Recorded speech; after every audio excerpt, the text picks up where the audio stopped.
Nós estamos aqui conversando com o Dr. Davi, que trabalha na atuação de benefícios previdenciários, especialmente os benefícios rurais. E aí, doutor, com relação ainda aos agricultores, é necessário que haja uma prova para cada mês que se precisa comprovar? Você disse aí que precisa de 15 anos de efetivo trabalho rural e, consequentemente, provar que trabalha na roça há 15 anos. Então, a pergunta é, eu preciso ter uma prova de cada mês destes 15 anos, ou uma prova por ano dá certo, ou uma prova a cada 3 anos pode dar certo a concessão da aposentadoria? Como é que é a produção dessas provas? Pronto. Doutor, nesse caso, uma única prova, um único documento, pode provar até 7 anos e meio de atividade rural. Então, vamos supor que alguém tem uma prova lá de 2010, a prova foi emitida em 2010. Em tese, essa única prova poderia provar o período até 2017, porque ele vai poder comprovar 7 anos e meio.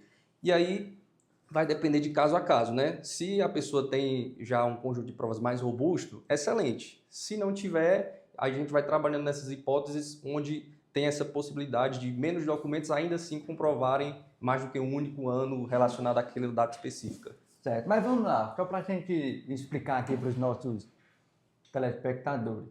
Uma prova, por exemplo, do ano de 2019, nós estamos em 2025, uma prova de 2019, ela vai ser suficiente para comprovar um período anterior a 2019? Normalmente, essa prova, a validade dessa prova ela começa a partir da data dela para frente. Via de regra, ela vai contar dali para frente. Eventualmente, alguns casos específicos são um pouco mais delicados, caso a caso, pode ser que a gente consiga retroagir, mas via de regra vai contar dali para frente.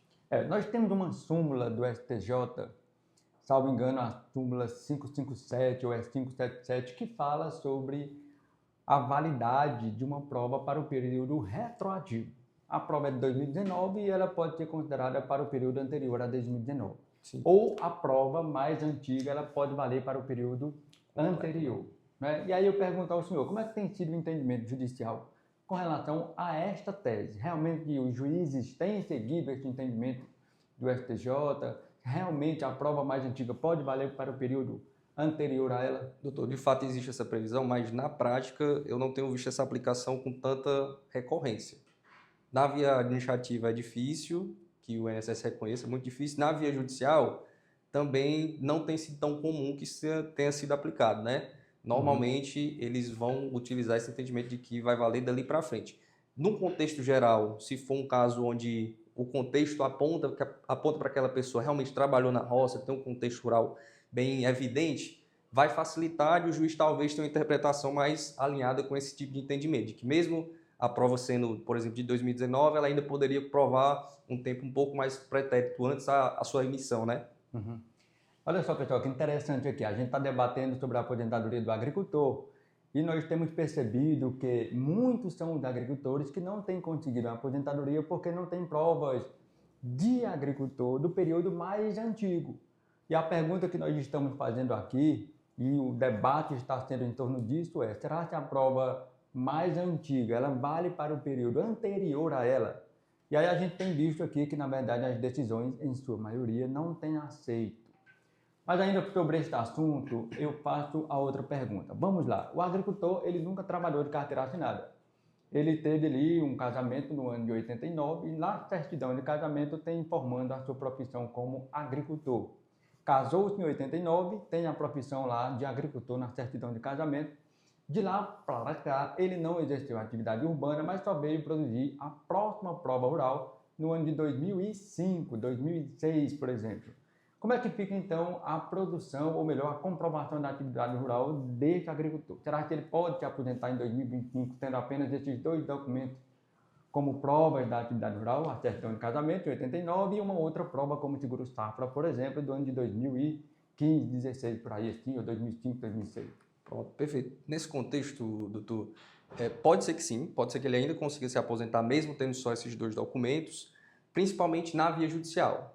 Em uma via administrativa, né, o INSS, nesse tipo de caso, é muito difícil que o cliente consiga, né, a aposentadoria dele de forma direta no INSS, no INSS direto com essas duas provas, porque tem um lapso de tempo aí muito grande entre a data de emissão, né, há um intervalo muito grande entre a emissão de uma e a emissão de outra, e elas não são contemporâneas, não são muito atuais, né? Não estão perto da data onde está sendo feito o requerimento. Então, na via administrativa, provavelmente vai ser negado. Na via judicial, existe margem, sim, para conseguir uma aposentadoria nesse contexto, desde que corrobore ali com prova testemunhal, para reforçar que, de fato, ele exerceu a atividade rural durante todo esse intervalo, né? Desde a primeira prova lá, bem antiga, né, até os dias de hoje. Uhum.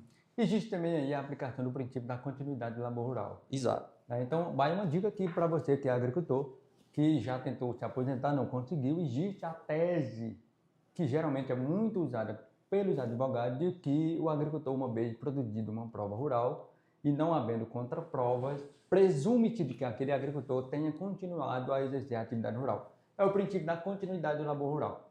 Então é sempre muito importante que o agricultor, o segurado especial, tenha assessoria especializada para que não tenha prejuízo no momento de requerer o seu benefício.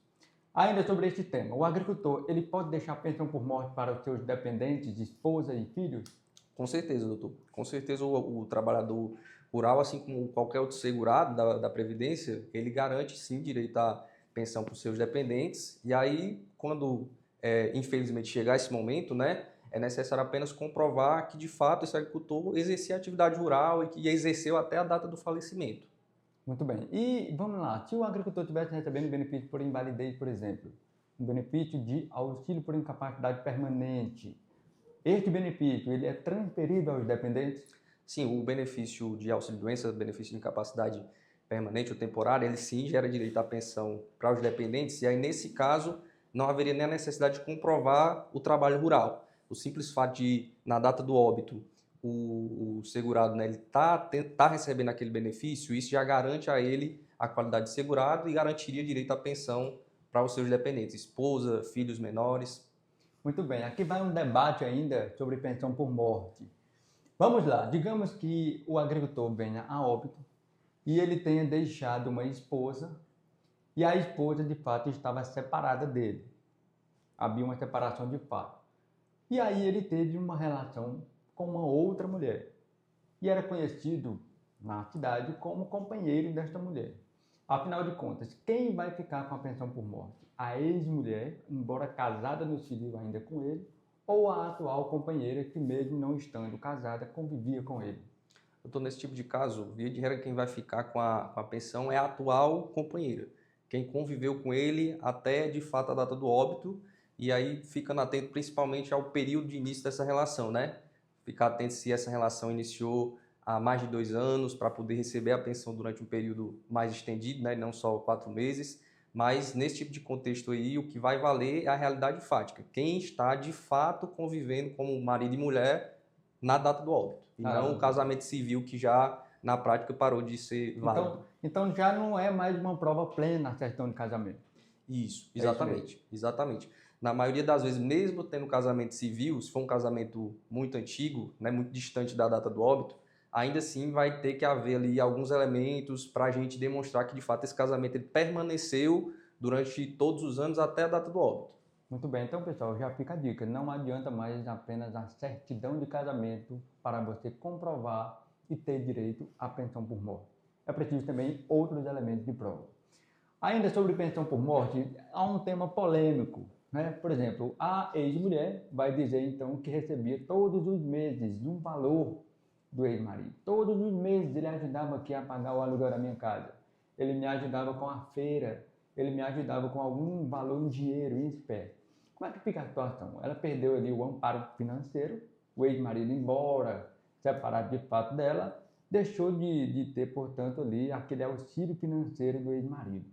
Esta mulher, embora casada no civil, recebia ali um auxílio do marido. Como é que ela fica? Ela fica sem amparo mesmo pela Previdência? Ela vai ter direito ao benefício ou não? Como é que fica essa situação? Nesse contexto, pode sim haver a possibilidade dessa ex-esposa receber a pensão, tendo em vista que havia uma dependência econômica do ex-marido, né? O ex-marido, mesmo estando separado, ainda era quem ajudava a manter a ex-esposa. Então, por haver essa dependência econômica, ainda assim, mesmo o casamento já tendo sido dissolvido, né? Mesmo assim, ainda assim, ela poderia receber a pensão por morte, mesmo sendo ex-esposa, desde que a gente... E como é que fica então em relação à companheira? Fica então a primeira esposa recebendo a pensão e a companheira também recebendo a pensão? Como é que fica essa situação? Nesse tipo de caso aí, ela é um caso um pouco excepcional, mas se for demonstrado que de fato havia esse contexto de que uma recebia a pensão, que é a ex-esposa, e havia uma nova esposa convivendo de fato até a data do óbito,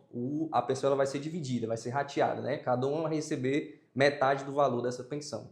Muito bem, aqui vai a dica, viu? Você que, por exemplo, recebe ajuda financeira do ex-marido. Foi casada, não fez o divórcio, mas estão separados de fato. Então, neste caso aqui, se você ainda consegue ter uma relação de dependência econômica em relação ao ex-marido, se você ainda recebe uma ajuda financeira todos os meses do ex-marido, embora não conviva mais com ele, você pode vir a receber a pensão por morte. Isto não exclui o direito da companheira de receber também a pensão por morte. E aí vai um detalhe, né? Por exemplo, no Brasil não é permitido a bigamia. Não é permitido, por exemplo, que um homem tenha duas esposas. Mas neste caso específico, existe o entendimento de que havia a dependência econômica financeira, portanto, é o que precisa para que haja a configuração do direito à pensão por morte. Auxílio-doença, doutor. O agricultor tem direito ao auxílio-doença? Vai aqui essa pergunta antes de você responder. Eu queria aqui que você me acompanhasse, nos acompanhasse nas nossas redes sociais. Se inscreva no nosso canal aqui no YouTube para que você acompanhe todas as novidades da Previdência Social. A companheira do agricultor, ela tem direito ao auxílio-doença. O agricultor é agricultor, trabalha na roça. A mulher, portanto, vai só ajudar o marido. E ela vai ter direito ao benefício ao auxílio-doença? Com certeza, doutor. Nesse tipo de contexto aí, a esposa do agricultor, ela também vai se enquadrar como agricultora, né? Porque ela ajudava, ela auxiliava ali no trabalho da roça. Então, se ela auxiliava no trabalho da roça e o sustento da casa advinha, né? Vinha desse trabalho na agricultura, ela, se caso adoecer, vai sim ter direito ao auxílio-doença, só basta comprovar a atividade rural ali nos últimos 12 meses, né? Antes do requerimento do benefício, de adoecer, antes de não poder mais trabalhar por conta da doença. Recentemente eu tenho recebido muitos clientes com a seguinte dúvida. Doutor, eu não recebi o auxílio-doença como agricultor. Eu não consegui o benefício como agricultor. Benefício por incapacidade. Sim. E aí, será que não é mais vantajoso, mais fácil ganhar o BPC, o benefício assistencial? E aí, como é que seria a nossa resposta, doutor? Cada caso vai ser um caso que precisa ser analisado com os detalhes que são convenientes naquele caso, doutor. Em alguns casos, até poderia ser uma opção. Em outros, o auxílio-doença é um benefício mais vantajoso, né? Porque ele é um benefício previdenciário, ele garante direito à pensão para o dependente, caso a pessoa, o segurado venha a falecer. O BPC não garante a pensão, né? Então, vai depender de caso a caso. Muito bem. Essa é uma pergunta que eu tenho recebido muito. Muita gente tem chegado aqui no escritório e tem dito, olha, é possível dar entrada no BPC? É possível, mas a gente tem que observar qual é o benefício mais vantajoso. É exatamente isso. Por que o agricultor tem direito ao benefício de pensão por morte futuro, por exemplo? Ele falece e os seus dependentes terão direito à pensão por morte. Por que ele tem direito a um benefício mais vantajoso e ele não vai exercer o direito ao benefício mais vantajoso? O BPC é um benefício importante pago pela Previdência Social, mas é um benefício que não tem ali a garantia que a aposentadoria por invalidez tem. O BPC, por exemplo, não dá direito à pensão por morte. O BPC, por exemplo, não dá direito a 13º. A aposentadoria de agricultor por invalidez do agricultor vai ter direito a todos esses benefícios. Então, é um benefício mais vantajoso. Se o agricultor tem provas, é de fato agricultor, tem direito a um benefício mais vantajoso, por que não fazer este benefício mais vantajoso? Eu diria até que o BPC ele se torna um plano B, né, para eventuais impossibilidades de outros benefícios. Sempre que houver a possibilidade de requerer um outro benefício que não seja o BPC, é melhor requerer esse benefício previdenciário. Se por acaso realmente a gente constata que não vai ser viável, que realmente não é possível a concessão de um auxílio-doença, de uma aposentadoria por idade, realmente aí o BPC se torna interessante. Se não, é melhor priorizar outros tipos de benefícios. Muito bem, fica a dica aí, pessoal. Eu espero que você tenha gostado do nosso conteúdo. Siga a gente lá nos nossos meios sociais, nas nossas redes sociais e se inscreva no nosso canal do YouTube. Compartilhe esse conteúdo com seus amigos, familiares, seus parentes, para que vocês possam ter sim todas as novidades em tempo real da Previdência Social. Obrigado e até a próxima.